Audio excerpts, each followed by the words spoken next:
అందరికీ నమస్కారం అండి. ఈరోజు నేను చేయబోతున్న వీడియో ఏంటంటే అష్టాదశ శక్తిపీఠాల్లోని 16వ శక్తిపీఠమైన గయమాంగళ్య గౌరిక. సర్వమంగళ మాంగళ్యే శివే సర్వార్థ సాధికే శరణ్యే త్రయంబకే గౌరీ నారాయణి నమోస్తుతే. తాత్పర్యం: సర్వమంగళ ప్రదాయిని అయిన మాంగళ్య బంధాన్ని కలకాలం నిలిపే శివనారి మాంగళ్య గౌరి నారాయణ ప్రియ సోదరి అయిన సర్వమంగళకు ప్రణమిల్లుతున్నాను.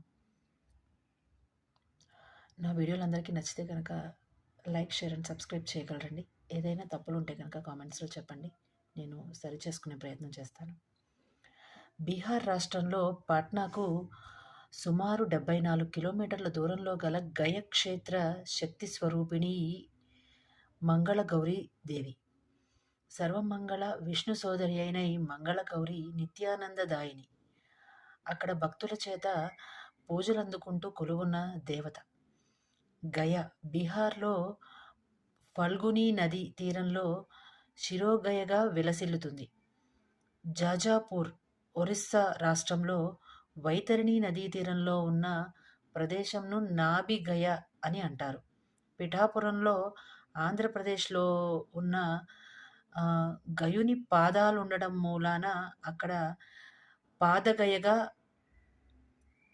ఈ నది ప్రవహిస్తుందని మనం చెప్పుకున్నామండి ముందు వీడియోలో. గుజరాత్ రాష్ట్రంలో సరస్వతి నది తీరంలో గల ప్రాంతాన్ని మాతృగయ అని అంటారు. బిందు సరోవరం అనే మరో పేరు కూడా ఉంది. అహ్మదాబాదుకు 32 కిలోమీటర్లలో గల మాతృగయలో మాతృవంశం వారికి పిండ ప్రదానాలు చేసే ఒక కార్యక్రమానికి ఈ ప్రదేశం ప్రసిద్ధిగాంచినదండి.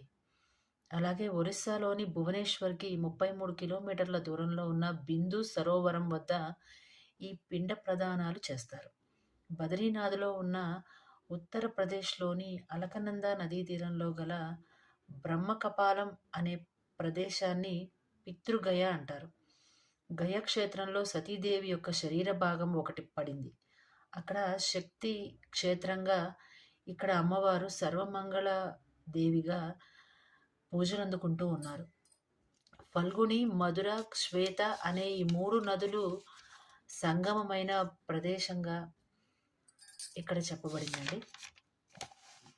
ఈ ప్రాంతానికి బుద్ధగయ అనే పేరు కూడా ఉంది. జన్మ ఎత్తిన పూర్తి జీవనం అయిపోయే లోపు, అంటే పుట్టిన దగ్గర నుంచి మరణించే లోపు